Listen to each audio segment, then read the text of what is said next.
So then my big theory is that it's kind of like getting the ball rolling. Once you get a few, then you can start with more, and then eventually they become more self-sufficient in a sense. Exactly. So just even to allow teachers to kind of access information which they can't have. But it's interesting that people really, they live such basic lifestyles that they don't even, for example, their farming methods, they don't even use the ox and plough. They mainly plough by hand.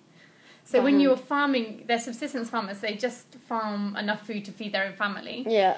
But they do it, the women go out and do it by hand as opposed to using an ox and plough. And the ancient Egyptians were using an ox and plough. Yeah. But at the same time, the youth, and teenagers and people are really looking for technology, and they crave, to know how to use computers and things, because they see that as kind of an access to the rest of the world. And a better future, I guess. Yeah, exactly. My big theory is that I've done a bit of research into this, but I think education is the best thing for helping Africa to get out of poverty. And if you raise the education standards, then you raise human capital within the country or the economy, and that means that more people will FDI will come in because of investment, and then that means that the economy will grow, and then it'll sort of in theory, if corruption is not a factor, then that will get put into education and it'll rise and rise. And that means the next time, it's a famine in Somalia or wherever, hopefully they'll be able to cope themselves. Yeah. But if you had, say, for your teachers in this case, if you had, say, these 100 laptops and you had teachers teaching these teachers how to teach, would that help you? Would that help your school a lot? Yeah, I think incredibly. I think because they would love the access to what they currently can't have, and I mean especially for South Sudan, where there's just been a massive lack of education. Yeah, there's kind of they need the basic education of, they need to know that drinking from muddy puddles is bad. Is that even? They do that. They just don't know even really, really basic. I mean, I guess you could say on HIV and everything like that. Exactly. It's just this is the basic education which could be given either using the internet or having people tell them it. Yeah. And you get that personal relationship. But do you think the kids would be so with that as well? Would they crave that? I think they would be fascinated by it. I mean, you'd need someone who would actually be able to teach them how to use it. So you need to be able to use a computer in the first place. Yeah, exactly, which is the big obstacle. Because although, I mean, increasingly and very quickly they know how to use mobile phones. So somehow they have a technological awareness. Yeah. But a computer is so much more complicated in the way it is used. Yeah. And for them it is something completely foreign because they don't have access, for example, to TV. What language so they're do not they speak? Even used. Well, they're taught in English, so that's okay, but their mother tongue is Dinka. So which is a tribal language, really an oral language. So but this language of education is English. But really only by the later years, kind of maybe after about 4 or 5 years of schooling, do they have enough English to be able to use a computer. But also, I mean, one of the big things that is possibly an obstacle to using computers is the way in Africa education is often, it's not very NYP. It's often quite Dr. Saddle would like that. It's often very, you must do that. You learn this, but you don't necessarily understand it.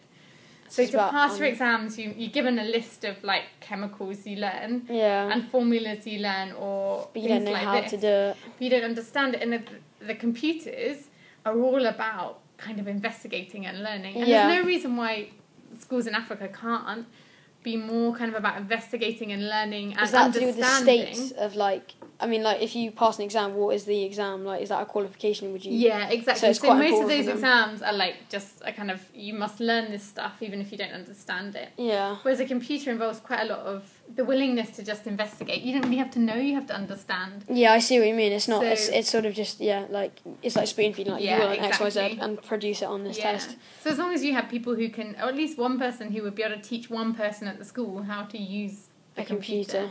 And I think that's probably where computers could go wrong, is they just become wasted if they're not. Yeah. And all you need is one person in the school to know, because I think everyone would want to know. Yeah. But you'd need someone who could tell them. So I think that's quite a specific concept that you need to have. And it's people in the school that can know. Yeah.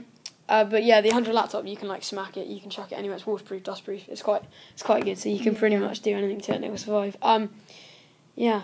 And yeah. I'm trying to think. They've been used a lot. They have. I'm trying to sort of take that concept of it and then use it to get people to also teach you that sort of personality as well as the internet and stuff. Yeah.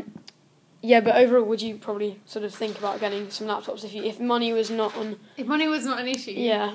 I think I definitely would. I mean, because I know the teachers crave to use them. Because I have a laptop, because I have it to communicate myself, the teachers are always asking how they can use it. And I know for their own employment and the employment of the students. Yeah. I mean, even the students have asked me, because they know if they want to work for the government or they want to work for charities or they want to get a job, increasingly, even in those most underdeveloped lands, they demand that you know how to use a computer. Yeah.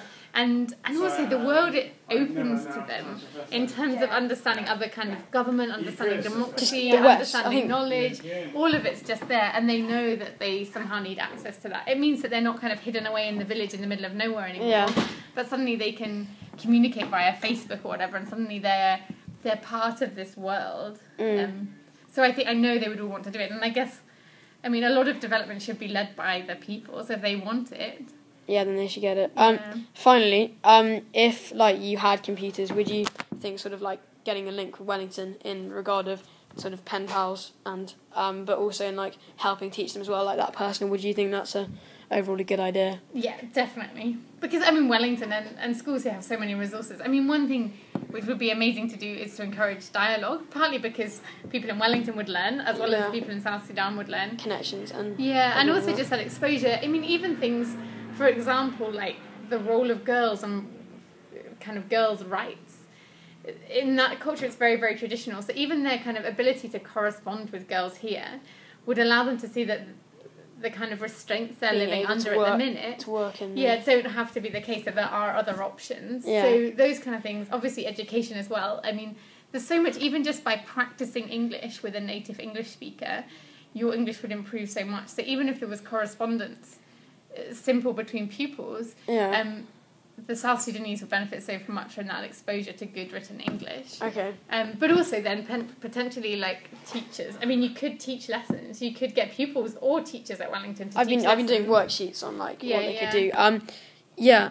I'm just, this is a bit looking to the future, but I think I might have to when I'm just basically what I'm starting with at the moment is a school that's got computers already. And then I'm gonna start teaching them, and then. Hopefully, what the plan is that next year, raise some money and give you some laptops, hopefully, and you have internet, and then we can get chatting, and then get your kids working, because that's 800, that's a lot. You head of it? You head of the school? Well, we've got a local head, but so I'm kind of... I call myself, I'm kind of a project manager, so I support the project, partly because we wanted someone local to be the headmaster. Yeah. Just because it is kind of... It feels better, that's right. And also when they talk to the community, it's much easier.